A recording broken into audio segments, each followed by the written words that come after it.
پاکستان مسلم league نون نے عام انتخابات 2024 کے لیے گجرات میں باپ بیٹے سمیت 3 سگے بھائیوں کو بھی ٹکٹ جاری کر دیے، جبکہ این65 کھاریاں سے نون لیگ کے سابق ایم این اے اور پرانے ورکر چودھری جعفر اقبال کو نظر انداز کر کے طاقتور شخصیت کو ٹکٹ دے دیا۔ اسی طرح این63 میں مریم نواز کا جلسہ کرانے والے پی پی 30 سے امیدوار چودھری علی وڑائچ کو نظر انداز کر دیا گیا، جو نہایت جوش و خروش سے انتخابی مہم چلا رہے تھے۔ ان کی جگہ نسبتاً کم متحرک لیکن شریف و نفس کہلانے والے میجر ریٹائرڈ معین نواز کو ٹکٹ جاری کر دیا گیا، جو کہ اسی حلقہ سے ایم پی اے رہ چکے ہیں اور نوابزادہ گروپ سے تعلق رکھتے ہیں، جبکہ تجزیہ نگاروں کے مطابق علی وڑائچ کا تعلق عابد رضا آف کوٹلہ گروپ سے ہے۔ نون لیگ نے گجرات کے حلقہ قومی اسمبلی این62 سے چودھری عابد رضا،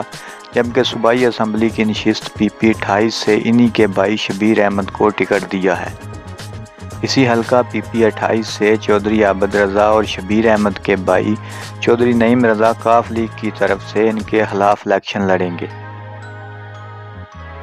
جبکہ این62 سے کاف لیگ کے چودھری موسیٰ الہی امیدوار ہیں، جو کہ چودھری شجاعت کے بھتیجے اور چودھری وجاہت حسین کے بیٹے ہیں۔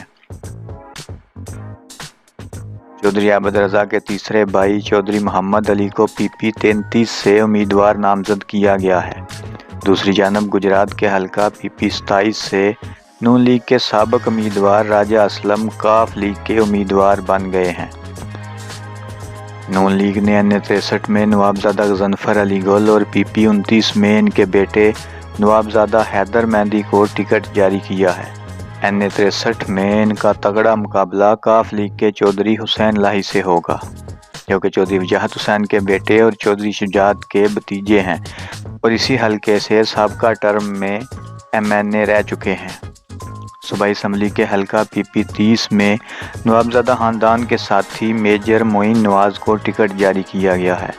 اسی طرح پی پی 27 سے ملک حنیف اوان اور پی پی 34 سے میاں طارق محمود کو ٹکٹ جاری کیا گیا ہے۔ گجرات شہر سے قومی اسمبلی کے ایک حلقے اور 2 صوبائی حلقوں کو کاف لیگ کے چودھری سالک حسین اور شافع حسین کے لیے کھلا چھوڑا گیا ہے اور ابھی تک وہاں سے نون لیگ نے اپنے امیدواروں کا اعلان نہیں کیا۔ تجزیہ کاروں کے مطابق گجرات میں نون لیگ نوابزادہ گروپ اور چودھری عابد رضا گروپ میں تقسیم دکھائی دے رہی ہے۔